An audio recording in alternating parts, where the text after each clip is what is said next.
Greetings, my dear viewer. You're on the channel The Price of Cheating. The channel is for those who appreciate traditional family values and condemn adultery. So be sure to subscribe to the channel. Let's get started. One day, my world turned upside down because of an unexpected revelation from a close friend. Charles, a friend of mine for many years, called me at work. His voice trembled with tension as he described what he had seen. Barbara, my wife, was holding hands with another man. They were walking into a rundown motel on the outskirts of town. To prove it, he had taken several photos. At first, I couldn't believe it. There had to be a reasonable explanation for why she went to a motel with another man, especially during work hours when she was supposed to be at the office. I should clarify, my name is Thomas. Still shaken by Charles's call, I immediately asked him to send me the photos. When the images appeared on my phone, I felt the ground slipping from under my feet. There was no denying it. Barbara was in the photos. That evening, I tried to maintain my composure. I casually asked her how her day had been and whether she had gone out for lunch. To my surprise, she lied to my face. She calmly said she had eaten lunch at her desk. I raised an eyebrow and asked again, "Are you sure you didn't go out for lunch today?" Her reaction was immediate and defensive. "What are you trying to say, that I'm lying?" she snapped, without a trace of guilt. Although the photos and her lie didn't provide the full picture, it was more than enough to ignite my suspicions. Like many men in such situations, I decided to hire a private investigator. The detectives I approached were nothing like what I had imagined. Instead of meeting a gruff ex-cop in a smoky office, I found myself in a sleek, modern space run by two young, tech-savvy professionals. They were experts in finding information in the digital world that was inaccessible to regular people. Their services were expensive, but they assured me the results would be worth it. 10 days later, I returned to their office. They handed me a thick folder of undeniable evidence, photos, videos, and detailed reports. The truth hit me like a ton of bricks. Barbara was not seeing just one man, but two. One of them was Liam Byrne, a salesman from her work, with whom she had been having an affair for over 2 years. The other was Michael Miller, a mechanic she had started seeing a few months ago. The evidence was overwhelming, and I knew there was no avoiding the inevitable. My next step would be contacting a divorce lawyer. If this had been a one-time mistake, I might have found the strength to forgive her. But 2 years of infidelity? That was unbearable. The report even included transcripts of her conversations with Liam, showing that he wasn't the first man she had cheated on me with. Barbara felt perfectly comfortable living a double life. She enjoyed the stability and comfort I provided, but also found pleasure in her affairs with other men.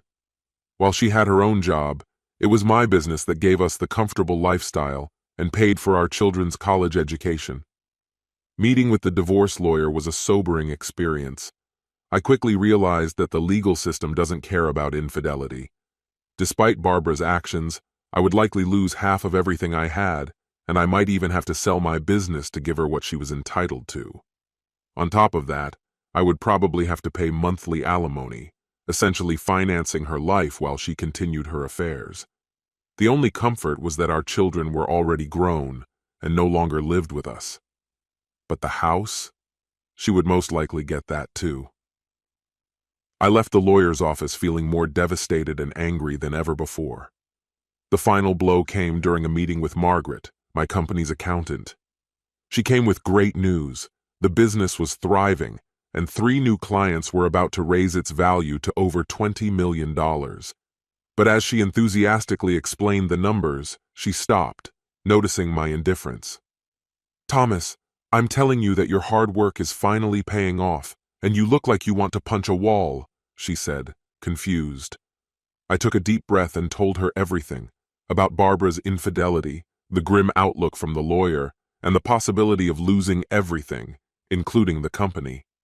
Margaret listened, expressing sympathy, and suggested postponing the meeting, understanding that I wasn't in the right state of mind to continue. She packed up her things and left, leaving me alone with my thoughts. The rest of the day passed in a fog, completely useless. Later in the afternoon, Margaret called again. "Thomas, can you stop by my office on your way home? I have an idea." At that moment, I was willing to do anything to delay going home and facing Barbara. Margaret led me into the office and closed the door with a sense of urgency. "First, I need to ask you a few questions," he said in a serious tone. "You've always told me that Barbara is hardly involved in your business, right?" I nodded, not quite sure where this was heading. "So she doesn't know that the company's value is about to skyrocket?" Margaret continued. "That's right," I replied. "I've never discussed business matters with her, and to be honest, we haven't been talking much at all lately." "Why do you need to know this?" I asked, feeling my curiosity growing. Margaret raised his hand to stop me. "Wait, I'll explain everything. But first, one last question. She doesn't suspect that you know about her affairs, does she?" "Exactly," I confirmed, shaking my head. "I haven't said a word to her, and I haven't confronted her about it." Margaret took a deep breath, his voice becoming firmer. "Here's the solution. You need to file for divorce, but don't rush into it. You remember what the lawyer said about how you'd be at a disadvantage if you divorce her, right?" "Yes," I answered. "He said I would lose a lot if everything went the usual way." "That's only if you go the traditional route with a straightforward divorce," Margaret explained. "But what if you could make her agree to your terms?" I frowned in confusion. "How do you suggest I do that? Are you implying I should blackmail her?" Margaret shook his head, dismissing the idea. "No, that won't work, especially when so much money is at stake. Blackmail won't be necessary. She'll agree to your terms herself, without even realizing what's happening. Have you ever heard of a tax divorce?" I looked puzzled. "No, what's that?" Leaning back in his chair, Margaret explained, "A few years ago, some couples would get divorced at the end of the year to lower their tax liabilities, especially if one spouse was earning significantly more. It became popular in December, and some couples saved enough money to afford lavish vacations before getting remarried. The government has since closed those loopholes, but I doubt Barbara knows anything about tax law." I thought about it. "I'm not sure, Margaret. She's mentioned several times that she doesn't really want a divorce. She just enjoys her little affairs while living off of me. She even hinted that she plans to quit her job so she can have more free time." Margaret smirked. "That's perfect. Her greed will play right into your hands. Tell her the business is growing, but with success comes higher taxes. Tell her you'll need to travel more, but she can quit her job and live the way she wants. She'll think it's a win-win situation. More freedom, more money." I raised an eyebrow. "And then what? Suggest a tax-free divorce as part of the plan, with the promise of a vacation to remarry afterward?" "Exactly," Margaret said with unwavering confidence. "We'll draft the paperwork on favorable terms. You'll keep control of the business, avoid paying alimony, and she'll be living in her fantasies. It's all perfectly legal." "Is it really legal?" I asked, still doubtful. "Absolutely," Margaret assured me. "I'll handle the paperwork. Your job is to keep everything a secret. If she gets suspicious, the plan will fall apart. You have to act like nothing has changed." The hardest part hit me at that moment. The real challenge would be controlling my emotions when I was already boiling with anger and resentment. It enraged me that she spent her Tuesdays and Thursdays with other men, lying to me about working late. The private investigators' reports were crystal clear. Tuesdays with a mechanic, Thursdays with a salesman. I managed to stay calm, suppressing my fury. A week later, Margaret had all the documents prepared. He gave me a detailed report outlining the financial benefits of this so-called tax plan, including transferring the house to Barbara's name. Luckily, the conversation was scheduled for a Wednesday, not one of her affair days. If she had just returned from seeing one of her lovers, I'm not sure I would have been able to keep my cool. That evening, when she walked in, I was already sitting at the kitchen table, 3 folders in front of me. "We need to talk," I said in a calm, confident voice. Her face immediately changed, revealing everything I needed to know. Barbara nervously glanced at the stack of folders on the table. "Is everything all right?" she asked, her voice trembling slightly. I picked up the top folder and opened it. "Yes, everything is under control." I continued, "Actually, it's great news, but I need to explain everything before you react. The business is doing really well, and we're ready to take a big step forward. You know, I've always made sure we were financially stable, but a significant portion of the profits has always gone back into the company. Now, we've reached a point where it will start bringing in substantial dividends. The only complication is how we're going to handle the tax deductions. Barbara's interest peaked at the mention of taxes. My accountant and I found a way to save about $100,000 in taxes, I said, watching her face light up. $100,000? That's amazing. But we're not doing anything illegal, right? She asked, worried. No, I reassured her. It's all perfectly legal. Many people do it. But before you get too excited, let me explain what it involves. Barbara's patience was wearing thin. All right, Thomas, stop dragging it out. What are you talking about? She demanded. I opened another folder and looked at her. It's called a tax divorce, I said, carefully observing her reaction. She gasped audibly. Wait, let me explain, I quickly added. It's a strategy some people use to avoid the spousal tax penalty. In our case, the new income would result in a huge penalty. Margaret, my accountant, told me that some of her clients file for divorce in December to avoid this, and then they use the saved money for a vacation and remarry in January. The only catch is that under the new rules, you have to stay divorced for at least 6 months, or it's considered fraud. Barbara looked stunned as she processed what she had just heard. It would only be a divorce on paper, I said, trying to calm her.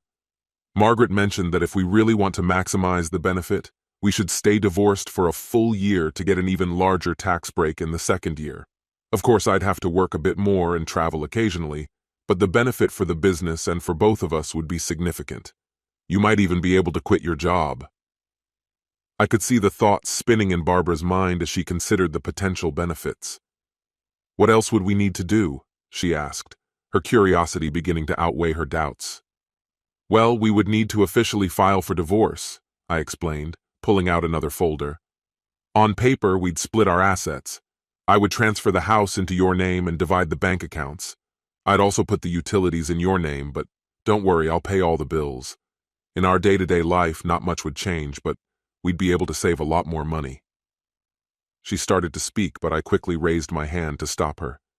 I know how important our marriage is to you. We don't have to do this if you're uncomfortable. We can always just pay the extra taxes. Barbara was on the verge of making a decision. After a while, she sighed. I don't like the idea of a divorce, even if it's just on paper. But if it saves us that much money, maybe it's worth it. I nodded, hiding my excitement. I don't want to rush you, but Margaret said we need to act quickly. We need to sign the papers and start the process so she can get everything set up. Take your time to read it all before signing. I'm leaving for a business trip this Friday and will be gone for the weekend. I knew this was the final push Barbara needed. She looked at the papers and nodded. You're right. This really does seem like the best option. I'll go through everything and sign it before you leave so Margaret can get started. As I expected, Barbara signed the documents before I left for my trip. She was exactly where I needed her to be. This was no typical business trip, though I used the time to gather evidence and find out if she had truly moved on to her new boyfriends. I discreetly installed cameras throughout the house to monitor her actions in my absence. As expected, and in line with her usual behavior, she was in my bed with one of them less than an hour after I left. The divorce unfolded exactly as I had predicted. The only real change in our day-to-day life was that we completely stopped being intimate. Barbara brought it up a few times, but I always blamed it on work stress and the financial strain of our new expenses. She didn't push further, likely because she was already getting what she wanted from her two lovers. I continued to watch her activities in our bedroom. It brought me no pleasure. I had long since become accustomed to her being with other men. What intrigued me most was whether she had caught on to my plan. A week after filing for divorce, the judge finalized the decision. However, there were stipulations on when changes could be made and under what circumstances. Margaret, my lawyer, reminded me that we needed to wait until the cooling-off period passed before anything became final. As that time drew closer, I realized I wanted to be rid of her completely. I met with Margaret to discuss our next move. Yes, I wanted to leave, but more than anything, I wanted her to suffer. I wanted to expose her affairs in the most humiliating way possible. "Thomas," Margaret said, "if you admit you knew about her cheating before the divorce, she could claim it was all a setup to protect your assets from her." "But she's the one who cheated," I countered. "She should be punished." Margaret raised an eyebrow. "Are you willing to take that risk? The simplest thing to do is catch her with one of these guys in bed and leave. Take a few photos so she can't deny it." "So she just gets away with it?" I jumped out of my chair. Margaret shook her head. "I didn't say she gets away with it. She's already erased you from her life. You don't owe her alimony, and the best part, you're free from her." That wasn't enough for me. There has to be a way to ruin her without jeopardizing the divorce. Margaret stopped me by raising her hand. "Wait, you've got plenty of recordings of her with these men after the divorce, right?" I nodded. "Use that. Claim you weren't planning on getting remarried. Cut off her access to the house's communication systems and finances. Then tell her lovers and their families everything. Watch how it all falls apart." "I can say I only found out about the affairs after the divorce," I said, warming up to the idea. "That way I can destroy her while staying within the law." "Exactly," Margaret confirmed. "Now is the perfect time. With your new contracts, you're about to become very wealthy. Let's find you a new place to live and she can deal with the fallout. In a month, you can deliver the final blow." Margaret paused for a moment, considering. "You'll also need to think about how to handle the kids. That won't be easy. But I think when they find out what she's done, they'll side with you. She always lectured them about honesty and fidelity." I smirked at the thought. Barbara had put on quite the show when our daughter went to a concert with another guy while in a relationship. She had said, "Dishonesty will destroy any relationship." Margaret smiled at the hypocrisy. "Yes, it's pretty incredible." "I'm sure my daughter will hate her once she knows the truth," I said. Margaret met my eyes. "Thomas, remember, you don't need to do anything drastic to cut Barbara off. The divorce is done. You're no longer married to her, and you don't have to pay for a house that doesn't belong to you. Just let it go." With that, I left my meeting with Margaret, ready to move on and finish this chapter of my life. I had already found a new apartment and was more than prepared for the changes. In 7 days, I would be fully ready to leave my old life and my former home behind. It was extremely important for me to see both of my children before everything fell apart. They were busy with summer courses on their campuses. My son, Oscar, immediately took my side. He was furious about what his mother had done but promised not to confront her until I had left the house. My daughter, Samantha, however, was not so easily convinced. Samantha found it hard to believe that her mother was capable of such betrayal. She couldn't reconcile her mother's actions with the lessons she had been taught about trust and loyalty. It pained me to do it, but I was ready. I showed Samantha irrefutable evidence of her mother's affair. The disbelief in her eyes quickly turned to anger when she saw the proof. Samantha wanted to confront her mother right away, but I had to convince her to wait until I had moved out. When I returned to town, everything fell into place perfectly. The second contract I had been waiting for was signed, and I signed the lease for a new apartment.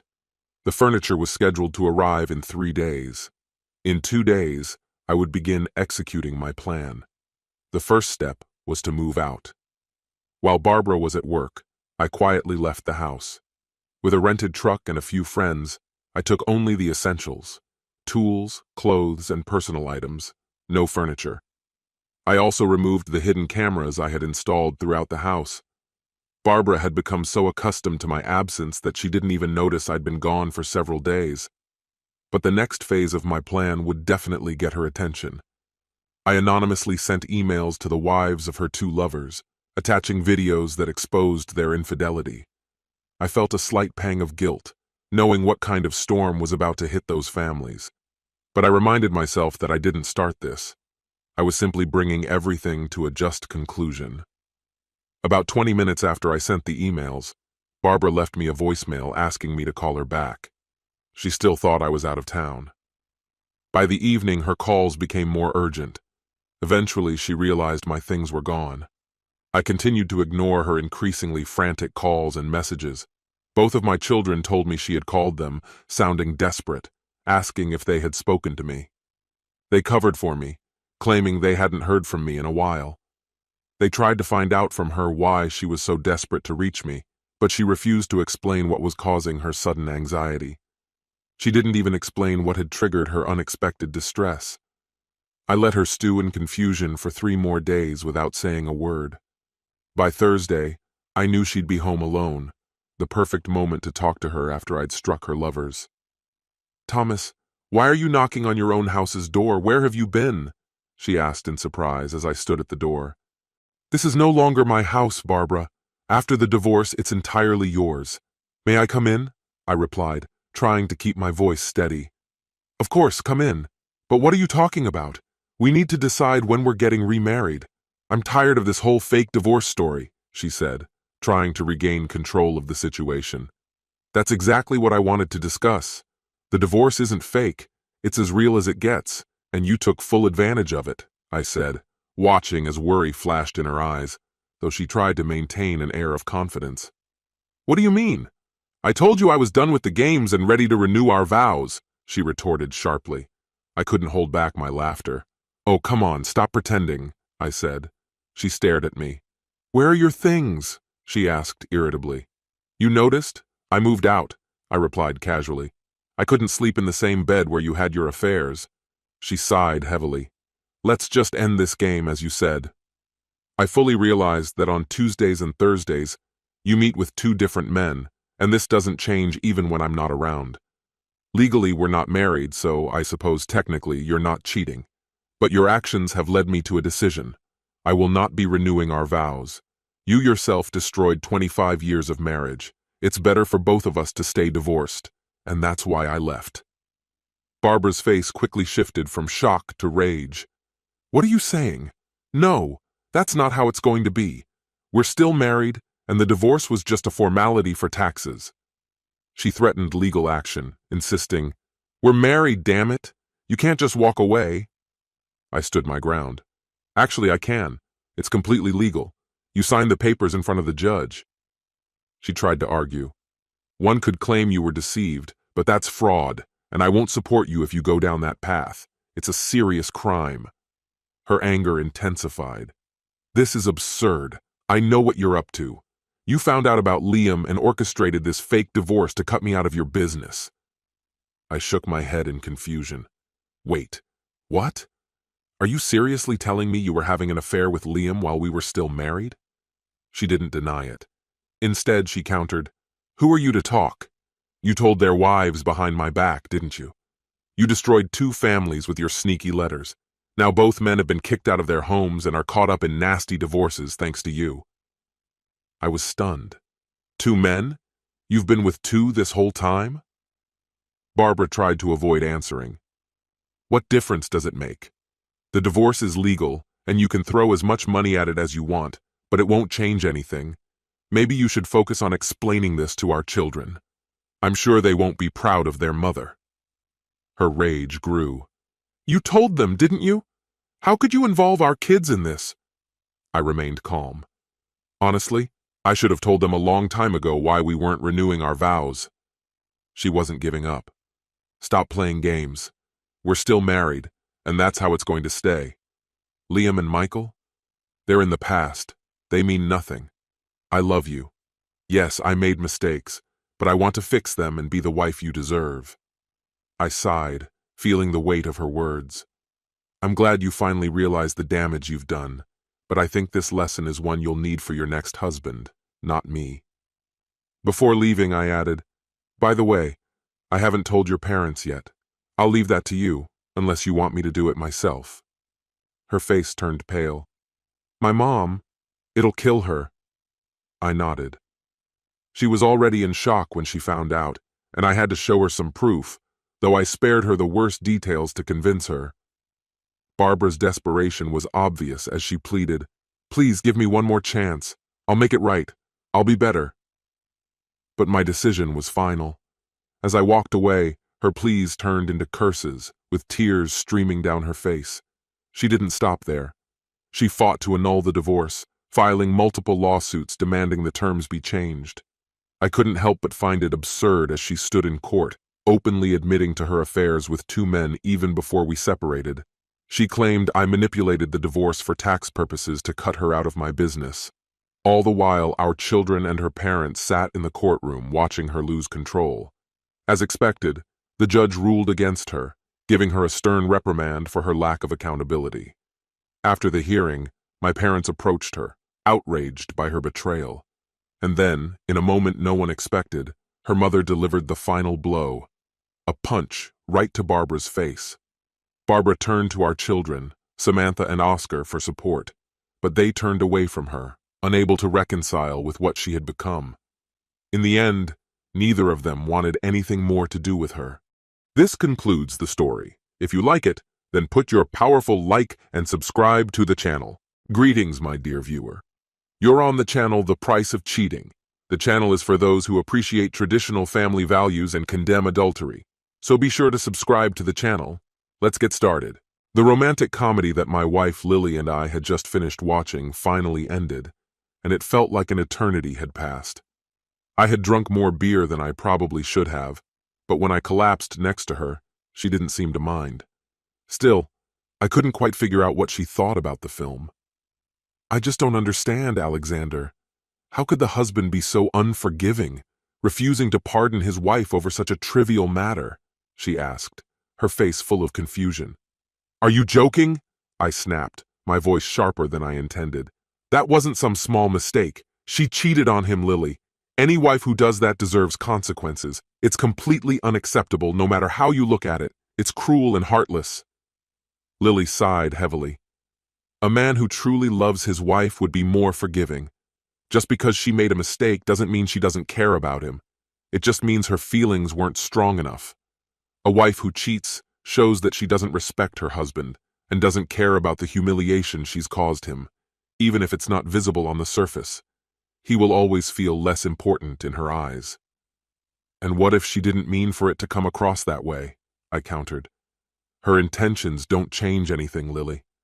What matters is that she broke the trust, and there should be consequences for that." "That's ridiculous, Alexander. I can't believe you're stuck in such outdated views." "There's nothing outdated about expecting loyalty," I replied sharply. "Infidelity can't be justified. If the wife confesses before the husband finds out, maybe they can work through it.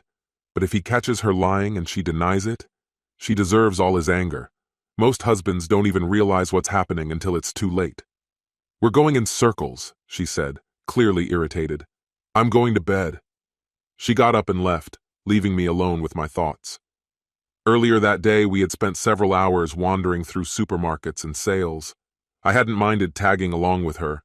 There was always something to catch my eye while Lily searched for her favorite old rusty ironing board holders. The more worn out they were, the more she liked them.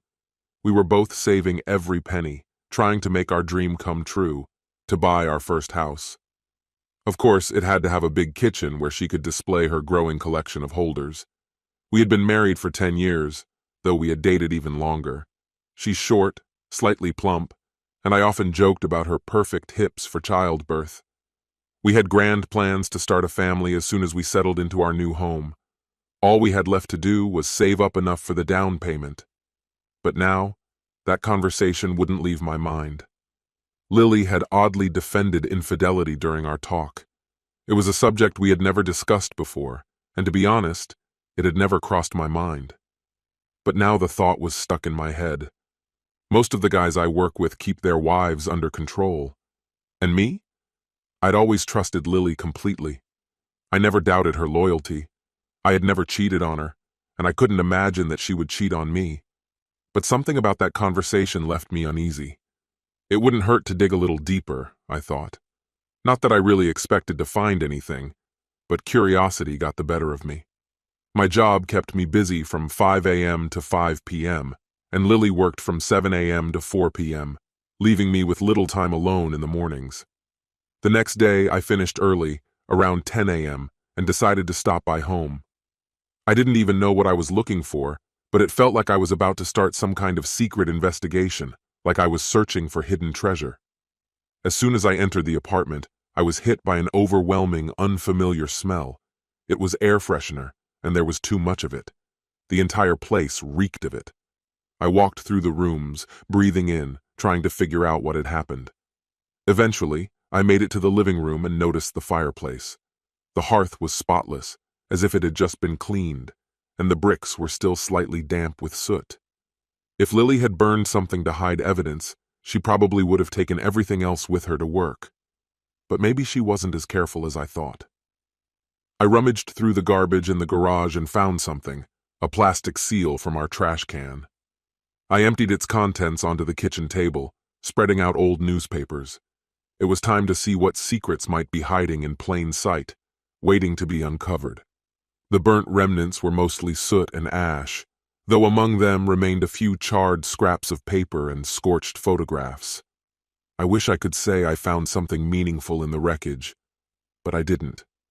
What I knew for sure was that she had deliberately destroyed these things so I wouldn't discover what they contained.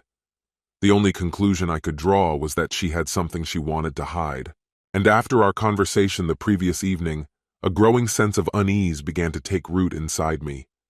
Lily had been the center of my life for as long as I could remember, and we had planned so much for the future. But now it seemed I had missed the signs, the subtle hints that had been right in front of me all along. There were parts of her life she had never shared with me. Suddenly, I realized I knew almost nothing about her work or the people she spent her days with. It had never even occurred to me to ask. But now she had my full attention. On my way to work, I stopped by an electronics store and bought 3 voice-activated digital recorders, along with extra batteries. When I contacted the phone company, they had no trouble providing me with call logs for both of our phones for the past 4 months. I told them it was for a tax audit, and since the request involved both numbers, it raised no suspicions. After reviewing my own calls, I destroyed the logs at the office, not wanting to leave any traces. It was the first time in our entire marriage that I allowed myself to think poorly of Lily.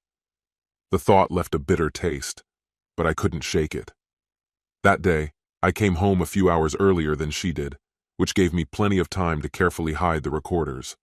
I placed one in the living room, another in our bedroom, and the third in the kitchen, making sure it wouldn't pick up the constant hum of the refrigerator. The next morning, I activated the recorders before leaving for work. By the time Lily got home that evening, dinner was already on the table. "Hey, honey, I made chili for dinner. I hope that's okay," I said, trying to keep things casual. "Sounds good," she replied. "Just hope it's not too spicy." Halfway through dinner, a thought struck me. "By the way," I began, "when I got home earlier, there was this strange smell in the house, kind of a mix of flowers and burnt plastic. What did you burn in the fireplace this morning?" She tensed, realizing she'd been caught off guard. Trying to brush it off, she said, "Nothing important, just some old papers and stuff from school." But I didn't believe her. "Why did you burn them?" I asked. "You could have just thrown them in the trash or shredded them. You cleaned the fireplace so thoroughly, like you didn't want anyone to notice." Her irritation became obvious. "Why are you making such a big deal out of this?" she snapped. "It was just old papers.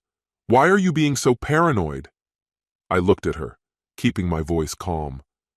"They didn't look like school papers, Lily. More like letters and photographs. What did you really burn?" Then she lost it. "Are you serious? You went through the ashes just to accuse me of something, really?" she yelled, her anger boiling over. "Forget about it. You're doing the dishes tonight. I'm going to take a shower and go to bed. You can sleep on the couch." Lily had never spoken to me like that before. But then again, I had never questioned her like this before either. As soon as I heard the water running in the shower, I seized the moment to grab her phone and quickly recorded all the numbers from her speed dial, recent calls, and saved messages. I transferred her contact list to a file on my computer in just a few minutes. Sleeping on the couch didn't bother me, but the smell of lilacs mixed with burnt debris made it hard to breathe. The next day, I took a sick day. I left the house as usual, making sure to turn on all the recorders before I left. But instead of going to work, I spent the day at a cafe, just waiting. When I returned home around 8 p.m., I immediately sat down to listen to the recordings. Lily had made one phone call. "Things are getting a little difficult at home," she said. "No, it's not serious. He suspects, but he doesn't know what's really going on. He's becoming a real problem. I think I can manage. Friday seems like a doable deadline, most likely. See you then. I still didn't know who was on the other end of the line, but I suspected I wouldn't stay in the dark for long. What exactly was supposed to happen on Friday? That question lingered as I spent the morning at the library, going through her call logs. I could have done this at home, but the telephone directories available here were far more reliable and faster than anything I could find online. Of course, they were useless for tracking mobile numbers. I managed to rule out most of the numbers by matching them with known contacts or entries in her address book. But one number stood out. It was linked to a contact labeled MT. Not only was this number saved in her phone book, but it was also on her speed dial list. A second entry with the same initials pointed to a landline, Michael Taylor's number. I knew him, Lily worked with him, and we had met a few times. The last time was at a corporate event about 2 weeks ago.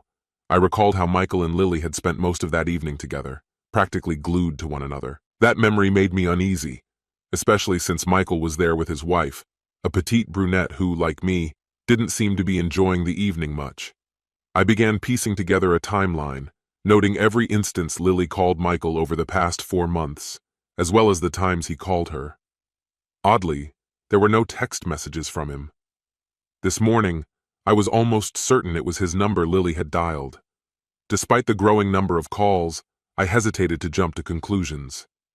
After making copies of the call logs, I decided to head straight to Michael Taylor's house. I had nothing to lose, so I knocked on his door. "Alexander Singh, right? What brings you here?" "Good afternoon," I replied. "I was hoping we could talk." "Please come in," she said, clearly surprised by my sudden appearance. "This is unexpected. I feel like I'm at a disadvantage." She introduced herself as Isabella, Michael's wife, and extended her hand to me. I shook it, though my thoughts were elsewhere. And then, without warning, she struck me with her words. "Alexander, I think it's time we talked about the affair between your wife and my husband." Her words hit me like a bolt from the blue. I hadn't expected this turn of events. She clearly understood the situation better than I did. "I'm filing for divorce and plan to name Lily in the documents. I have enough evidence and I think we could help each other." "Isabella, I'm not here to complicate your life. I only found out about this yesterday and I have almost nothing, just the call logs." "Show me," she said more firmly than I expected. I handed her a copy of the records. She flipped through the pages with the precision of a seasoned detective, making notes and comparing them with the documents she had. The corners of her mouth twitched occasionally, as if she found something absurd in the situation. The deeper she delved into the details, the more animated she became. Finally, I interrupted her. "Do you have anything you could share?" "Of course," she replied, sliding a few documents over to me. "Here's everything I've uncovered over the past few weeks." In front of me lay 3 motel receipts, each carefully marked with a date, time, and location. All were from different motels, and the payments had been made in cash. "This fool doesn't even realize I check his pockets every night after he falls asleep. I take the receipts and he's none the wiser. In his world, I'm practically invisible," she said bitterly, her anger barely contained. As she continued pouring out her feelings, her fury became more palpable, and I started to feel uneasy. Although her anger wasn't directed at me, the intensity of her emotions was overwhelming. The veins in her neck pulsed like those of a bodybuilder lifting weights, and I wasn't sure I'd ever seen anyone, especially a woman, so consumed by rage. Still, despite her fury, she remained focused. She made copies of the receipts and handed them to me. "I hope this helps you," she said, though the fire in her eyes remained unquenched. "I have more evidence if you want to see it," she said in an icy tone. "Wait here. I have something that will definitely interest you." She stepped out for a moment, returning with a clear plastic bag in hand. Inside, I saw women's underwear. "Does this look familiar to you?" she asked sharply, holding it up in front of me. My eyes fell on the dull green bikini bottoms, which I immediately recognized from my wife's collection. "I found these in Michael's coat pocket after the last office party," she continued, her voice full of bitterness. "He searched the entire house trying to find them. He's been looking everywhere, In the closets, the car, but never once mentioned it to me. May I borrow them for a little while? I asked, trying to keep my voice calm. Sure, as long as you promise to return them, she responded coldly. Deal.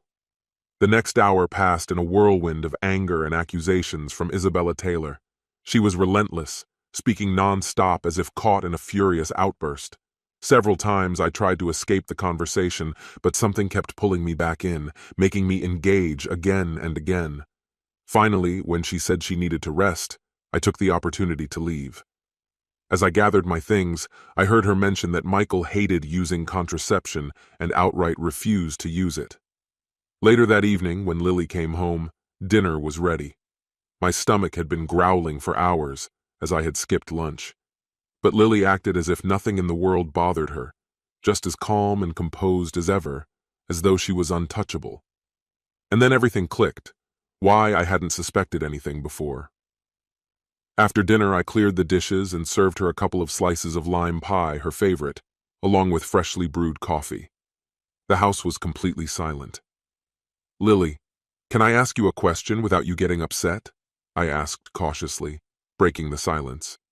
Of course. Is it about the problem with the fireplace? She replied calmly. No, it's something else, I said, pulling out the gray-green bra that matched the panties I had seen earlier. Where are the panties that go with this bra? She barely glanced at it. Probably in my drawer. Why are you rummaging through my underwear? What's going on? You're acting strange. Can you bring them? I asked, trying to keep my tone neutral, knowing she wouldn't be able to. Lily didn't look me in the eye, instead staring at her pie plate. I could see the tension building in her face, her expression hardening. Finally, she responded, Actually, now that I think about it, I threw them out last week. The elastic was stretched, and I didn't see any point in keeping them. I leaned toward her slightly.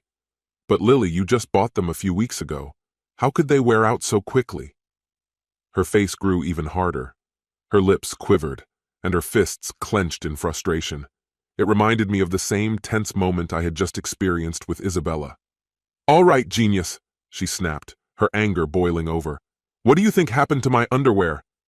Last week before the office party, I saw you put them on, I began. You were wearing this bra and those same panties. I remember how great you looked. But when we got home that night, you went to the bathroom and I noticed the panties were gone. So, tell me, where did they disappear to between the time we left the house and came back? Her face turned to stone. You're mistaken. I was wearing them when we got home. You just didn't notice. All right, I sighed. Then maybe you can explain how they ended up in Michael Taylor's coat pocket. I pulled out the bag, giving her time to process what I was saying. Her eyes widened, a look of shock flashing across her face. Where did you get this? From his wife, Isabella, I replied calmly. Why? Does that surprise you? You bastard, she hissed, her rage boiling over. Mind your own business. There's nothing between me and Michael. I have no idea how my panties ended up with his wife. Is there anything else you want to say? I asked, keeping my composure. She glared at me viciously, her hands shaking with fury. What do you want from me? Just one thing, I said quietly, pulling out a folded piece of paper. Here's a little questionnaire I've put together for you. I need you to fill out this form, I said calmly, sliding the sheet of paper across the table towards her.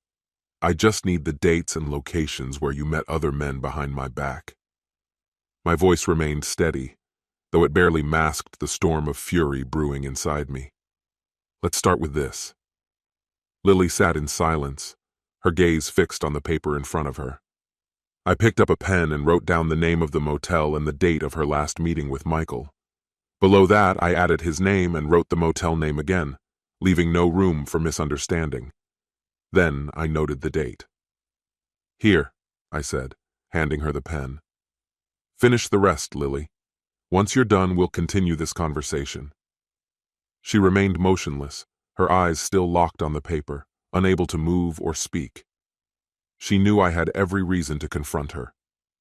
And one more thing, I continued, my voice growing more irritated. I'm furious not just because you cheated, but because neither you nor he bothered to use protection. Cheating is one betrayal, but not even thinking about the consequences? That's a whole other level. Did you ever think about what you could bring home to me? My voice shook with disgust. Was it only Michael, or were you just as careless with the others? I asked, sarcasm seeping into my words. She hesitated for a moment before mumbling, "Only Michael. He didn't use anything."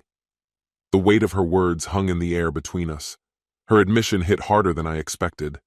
It seemed even she hadn't grasped the full scope of what she'd said until it was too late. This mistake confirmed everything I needed to know. Michael wasn't the only one. Before I could respond, she shoved the paper aside, nearly knocking everything off the table, and ran out of the room.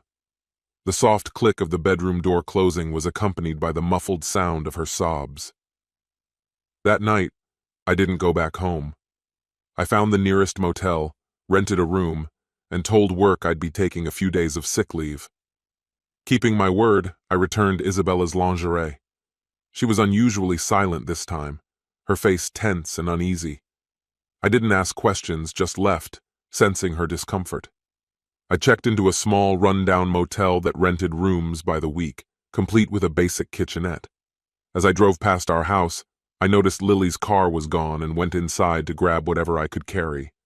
I bought some essentials, dishes, utensils, a few pots and pans, and within an hour, I had settled into my temporary hideaway. It was surreal.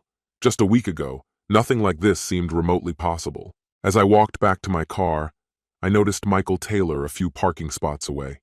He was unloading his belongings, moving into one of the motel rooms. I smirked quietly. That bastard was going through the same thing I was. Either Isabella had kicked him out, or he had left on his own. In the end, it didn't matter. The outcome was the same. Shortly after, Lily's car pulled into the parking lot. She didn't see me or my car parked nearby. She and Michael spoke for a few minutes before heading into his room together. Thinking they would be occupied for a while, I took the opportunity to go back home and grab the rest of my things. I packed my car to the brim. My computer, camera equipment, portable TV, CD collection, and even the George Foreman grill, everything I could fit. As I was unplugging the answering machine, there was a knock at the door. "Mr. Singh?" I opened the door to find two police officers. "Mr. Singh?" one of them repeated. "Yes," I replied, puzzled. "Are you Lily Singh's husband?" the officer asked in a serious tone. "Yes, that's me. Has something happened? Is she all right?" "I'm afraid we have some bad news for you, sir," the officer said, his voice calm but firm. "Your wife has passed away." "No," I said, shaking my head in disbelief. "You must be mistaken. I saw her just a couple of hours ago. She was fine." "When did you last see her?" the other officer asked. "She was at a motel with Michael Taylor," I explained, still trying to process what they were telling me. "Mr. Taylor is dead too," the first officer added, his words hitting me like a punch to the gut. My mind struggled to make sense of it all. "How?" I asked, my voice barely audible. "They were shot," the officer replied bluntly. "Look, I've been here all day. I don't even own a gun," I protested, still in shock. The officer sighed heavily. "I understand this is hard to comprehend, Mr. Singh. Try not to take it too much to heart. There was a shooting. Mrs. Taylor opened fire on both of them as they were leaving his room. She fired, and then immediately called 911. When we arrived, she was sitting on the floor by the door, quietly crying. Are you sure you'll be okay? Or do you need someone to stay with you? No, honestly, I'll be fine. Thanks. Just a week ago, everything seemed perfectly normal. But now, everything had been turned upside down.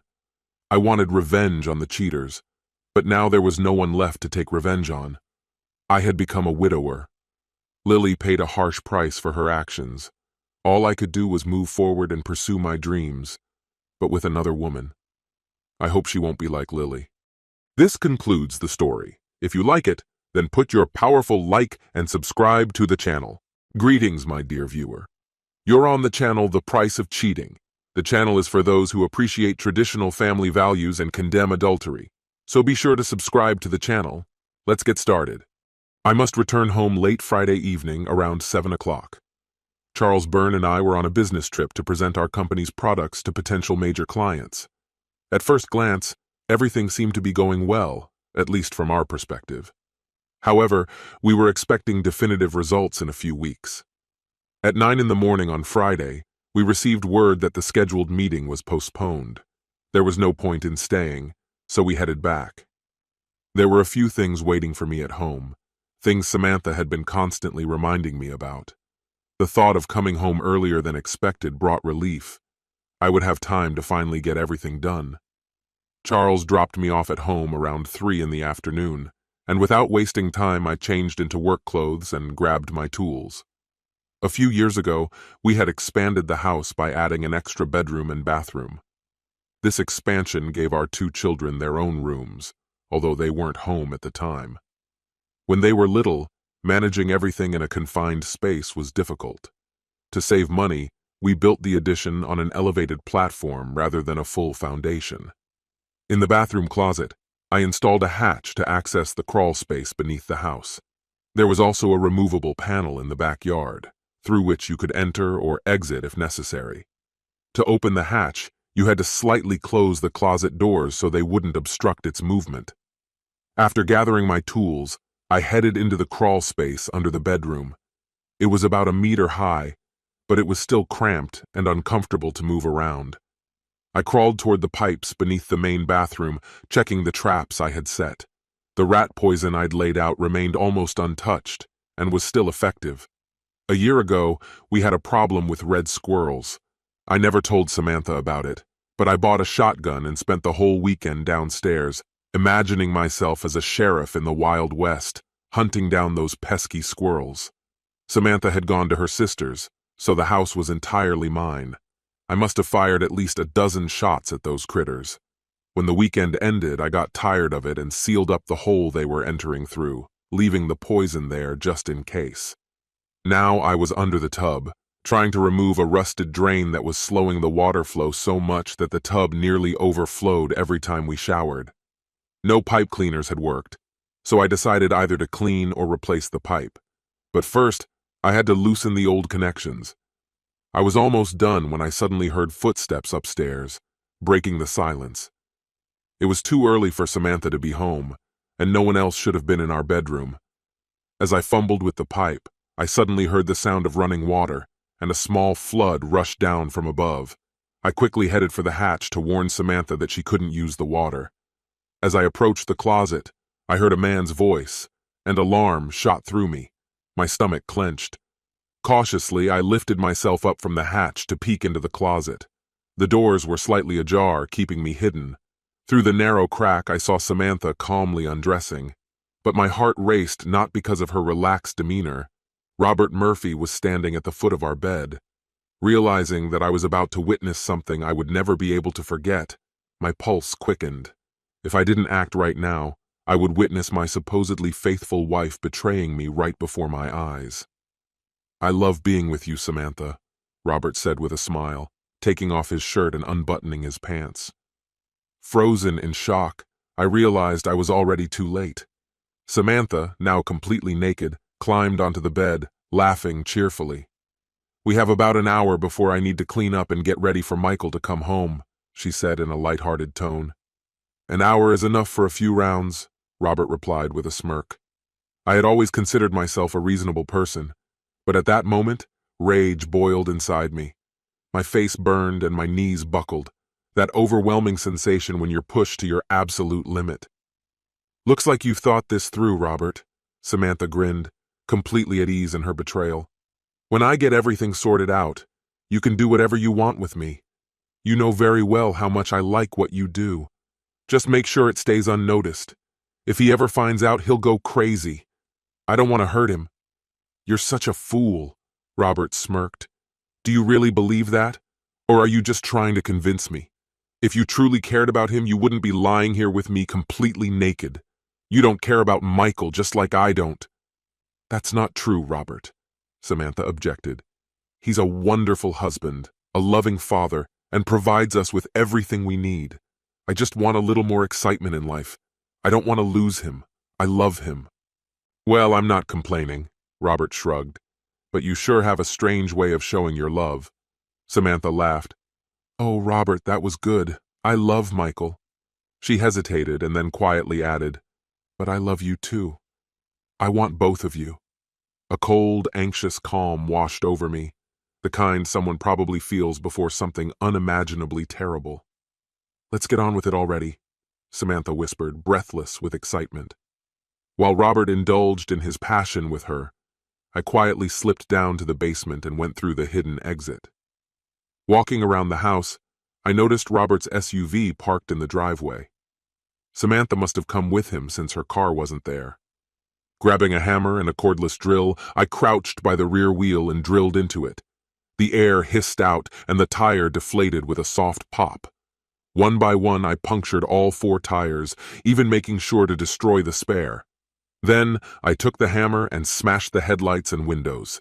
Each strike filled me with grim satisfaction. The destruction was oddly calming. My neighbor always kept a spare key hidden on the porch, and he allowed me to use his house when needed. Once inside, I picked up the phone and dialed Robert's number. We were well acquainted. Robert and his wife had been close friends of ours, or so I thought. Samantha worked with him, and I never realized how close they had become. Wrapping the phone in a towel to muffle my voice, I pretended to be a concerned neighbor when Robert's wife, Elizabeth, answered. I told her that someone had been spotted damaging her husband's car outside Michael Smith's house. After hanging up, I returned home, taking the hammer and drill with me. Leaving anything behind that could trace back to me would have been foolish. My mind wasn't entirely clear, but I wasn't acting impulsively. I knew I'd be the prime suspect.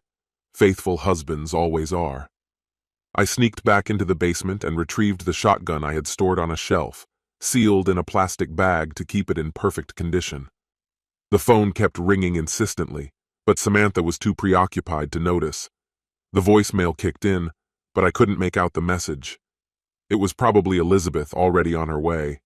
Climbing up to the hatch, I could hear the sounds of their activities: moans, heavy breathing, and the rhythmic creaking of the bed. I cracked the door of the closet just enough to see into the bedroom. Robert and Samantha were completely absorbed in their affair, oblivious to everything around them. They were nearing their climax. I stood just 10 feet away. With grim precision, I aimed the shotgun. The blast hit Robert right in the groin. The sound of impact was horrific. His scream was immediate, his body jerking violently in agony. He lunged forward, slamming Samantha's head into the headboard with a sickening thud. Her pain was nothing compared to Robert's torment. Watching him writhe, clutching his mutilated body, I quickly hid the gun, slipped through the panel, and left the house. I closed the panel behind me and calmly walked across the yard without looking back. As I strolled through the neighborhood, my mind was remarkably clear. I headed toward the pub just a few blocks from home. After an exhausting day, I decided I deserved the luxury of enjoying a few bottles of beer. Few could boast the same mastery of weapons as I could. Savoring a cold sip, my thoughts drifted to the chaos likely unfolding just a few blocks from my hotel. It was nearing 5 in the evening when my phone unexpectedly vibrated. Elizabeth's name flashed on the screen. "Michael, where are you?" Her voice was calm, though there was a trace of urgency. I replied smoothly, lying without hesitation. "We're driving on the highway. What happened?" She didn't delay with her response. "I'm at the hospital. Robert is in surgery, and Samantha has been admitted to the emergency room." Her words caught me off guard. "What? What are you talking about?" "They weren't in a car accident, if that's what you're thinking," Elizabeth clarified. "It's much more complicated. I can't explain much over the phone, but Samantha is under observation. They fear she may fall into a coma." The mention of a coma tightened my nerves. "She has a concussion," Elizabeth continued. "I just wanted you to know where she is, so it wouldn't be a surprise when you return." I responded cautiously. "Thank you, Elizabeth. I don't usually lose my composure, but I appreciate the warning." "I'm heading home to get my car, and then going to the hospital," she said. "You'll see Robert's car in the driveway. It's wrecked. The tires are flat. The entire car's a mess, but you'll be able to drive around it," she warned. "Sounds like a total disaster," I muttered. "If needed, I'll take Samantha's car." "Her car isn't there," Elizabeth interrupted. The story is much longer, and I'd prefer to explain everything when you get here." With that, our conversation ended. I sat there, contemplating the situation. None of this was what I had anticipated, and irritation began to simmer within me. As the evening progressed and the sky darkened, I finally decided to head back home. When I arrived, a small crowd had gathered near my driveway, gawking at the wrecked car. I ignored them, cutting through neighboring yards and slipping into the house through the back door. Entering the bedroom to change, I realized something was seriously wrong. The room was in disarray, furniture overturned, clothes scattered everywhere, and dark stains on the carpet. That's when it hit me. It seemed I had done more damage to Robert than I had realized. I couldn't suppress a smirk as I recalled him writhing in pain, clutching himself. He had enjoyed his time with my wife, and had apparently decided to test his luck with me. To be honest, he was fortunate I hadn't brought a gun. A man who dares to have an affair with another's wife must be prepared for the consequences. By the time I reached the hospital, it was around 9 p.m. The people waiting outside, vultures, as I called them, looked almost gleeful at my arrival. After what seemed like endless paperwork and insurance matters, I quietly muttered to myself, "Why is everything in Spanish here? This is America. We speak English here." Finally, I was led to the room where Samantha lay. She looked fragile, much weaker than I had expected. When our eyes met, she managed a faint smile, nervously fidgeting with her hands. "How are you holding up, Samantha?" I asked, my voice softer than I had intended. "Does it hurt a lot?" "My head hurts, but the doctors are just being cautious," she replied quietly. "They want to make sure there's no internal bleeding or anything serious, but I'm feeling a little better." Then, almost shyly, she asked, "Did you happen to bring me any clothes? They're planning to discharge me." "Samantha, I didn't bring anything for you. Why don't you just wear what you had on when you got here?" My words came out harsher than I intended. "Where are your clothes?" Her response was confused, full of uncertainty. I wasn't wearing anything. I think I slipped and hit my head in the shower. The last thing I remember is getting ready for a bath, and then I was in an ambulance. I didn't have anything on," she almost shouted, her voice trembling with panic. This had to be humiliating. "Yes, I understand," I replied, though my sympathy felt distant. "But what the hell happened to Robert's car? Why is it parked in our driveway? And where is your car? And why is our bedroom such a mess? What happened with Robert?" I bombarded her with questions, but Samantha's face remained blank. "I don't know, Michael. Please stop asking. I have a headache. I feel nauseous. I just can't," she begged, her voice shaking. "Yeah, I feel the same," I muttered, showing my irritation. "Just rest. I'll be here when the doctors let you go." I turned away, needing to find Elizabeth. Eventually, I found her in the ICU. As I approached, she gave me a tired smile. "He's stable, Michael. They had to remove his left testicle, but he's resting now," she whispered. "If he makes it through the night without complications, they'll move him to a regular room in the morning," she added softly. "Oh God," I breathed, stunned. "He lost. How did this happen?" "We didn't get a clear version from either Robert or Samantha," Elizabeth explained, shaking her head. "Some guy called me, said he was your neighbor.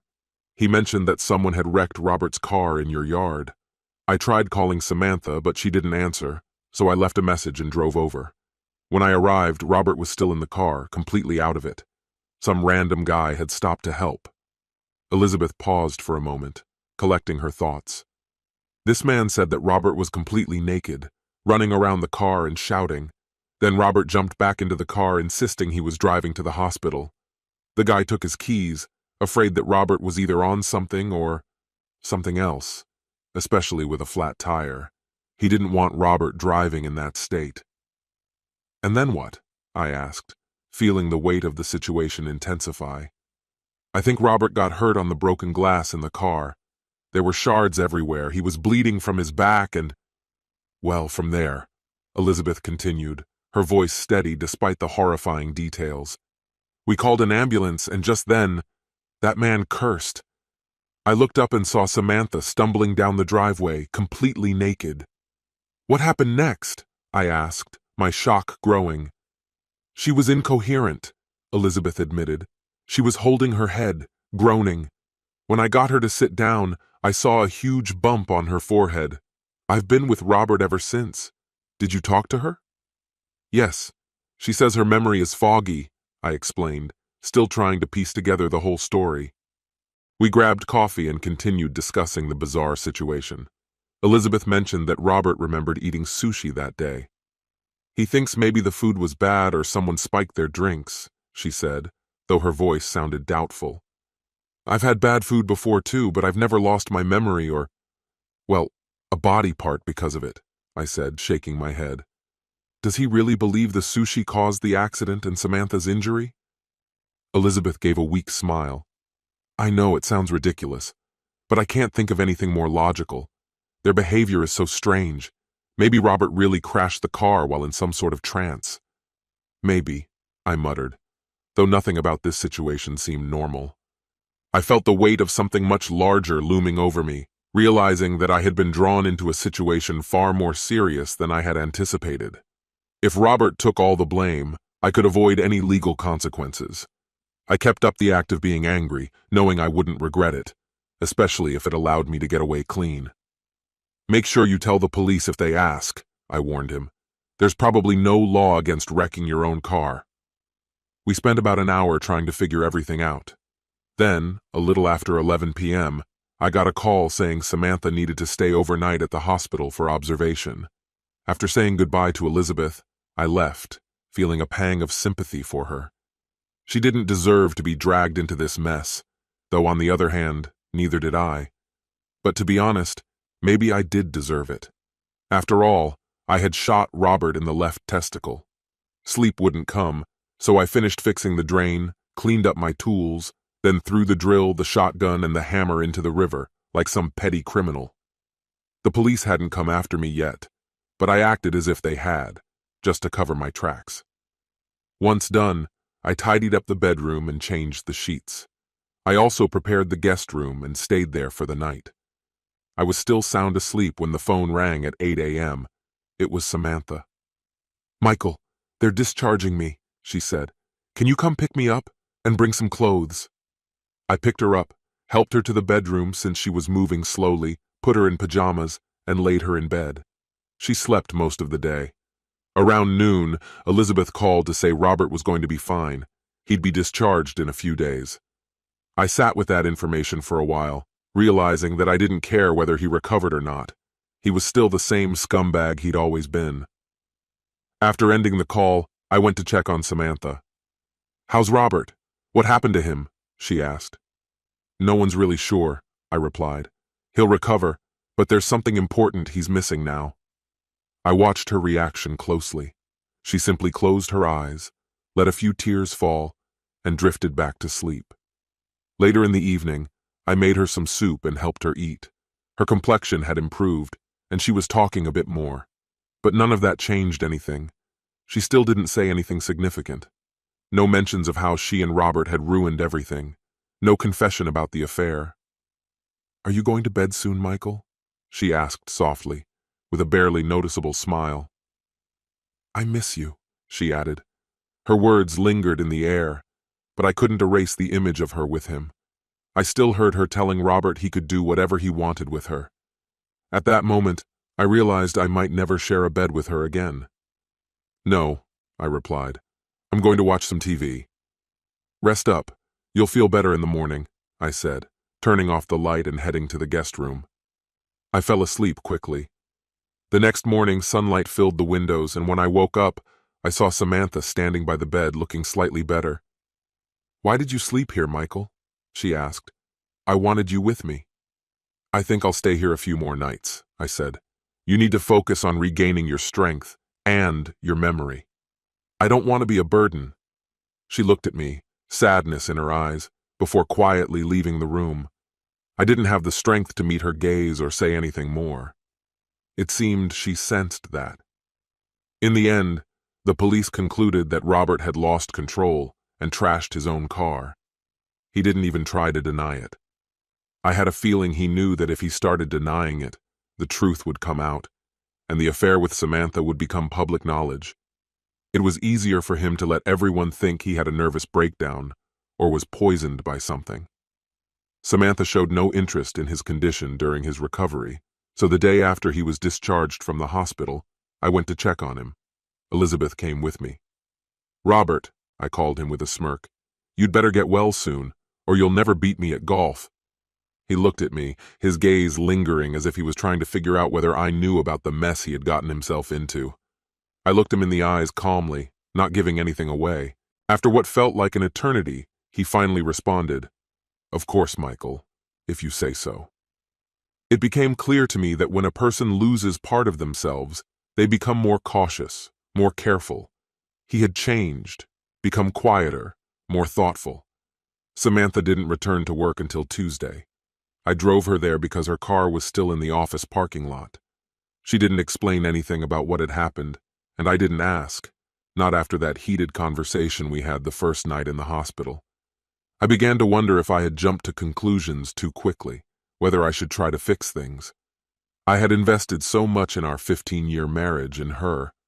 Until the day I found Robert in our bed with her, I believed we had something unbreakable. People make mistakes, I told myself, and many marriages go through hard times. But the next day, as I sat at the kitchen table sorting the mail, I found a letter from the hospital. It was crystal clear. Samantha had contracted gonorrhea, and I needed to get tested immediately. She had to start treatment without delay. I read the letter twice before handing it to her. Looking back, I shouldn't have been surprised. Robert had never hidden his attraction to other women. I used to dismiss it as harmless jokes. But now I saw everything clearly. He wasn't just talking. He was exactly the man I once thought he was joking about. And the fact that he was a one-armed con man somehow made me chuckle. As Samantha read the letter, I could almost see the calculations happening in her head. Was she wondering if I could have infected her? Could I have cheated on her without knowing it and passed the infection to her? If my test came back positive, she could spin the situation to make me the villain in all of this. But the truth is, I had always been faithful. If anyone crossed the line, it was her. "Well, it seems you didn't just come back with fond memories from your little adventure," she said with a smirk. "No wonder you're sleeping in the guest room." At that moment, everything became crystal clear to me. She didn't regret it. She was calculating. She wanted to make it seem like I was the guilty one, and she was the victim. She didn't even consider that I had been faithful all along. People tend to project their flaws onto others. A thief thinks everyone steals. A cheater thinks everyone cheats. That Saturday morning, I placed my negative test results on the kitchen table in front of her. Her hands trembled as she picked up the paper to read. Then I handed her another document. This time, it was divorce papers. For the first time in a long while, I saw a genuine reaction from her. She begged, said that Robert had seduced her, but her heart had always belonged to me, and only me. While she was pleading with me to reconsider, my phone rang. I answered, and Samantha immediately fell silent. It was Elizabeth on the other end of the line. "Michael, I got my test results. Do you remember why Robert lost one of his testicles?" "Well, I tested positive for gonorrhea. Did you get tested? And what about Samantha?" I paused for a moment, considering how much of the truth Elizabeth deserved. "No, Elizabeth," I replied. "I'm clean. But Samantha, she's not." "Isn't this the most absurd turn of events?" I replied, catching her question. "Absurd is putting it mildly, Michael. It's downright outrageous," Elizabeth grumbled. "I've already started getting professional help and made my decision. I'm going to break ties with that madman for good. Oh, and Michael, by the way, do you happen to have a gun?" "I really need to finish packing, Elizabeth. I wish you all the best," I said before ending the conversation. Samantha didn't just destroy our 15-year marriage, she ruined her own life and Elizabeth's marriage. I deeply regret wasting 15 years of my life on that wretched woman. This concludes the story. If you like it, then put your powerful like and subscribe to the channel.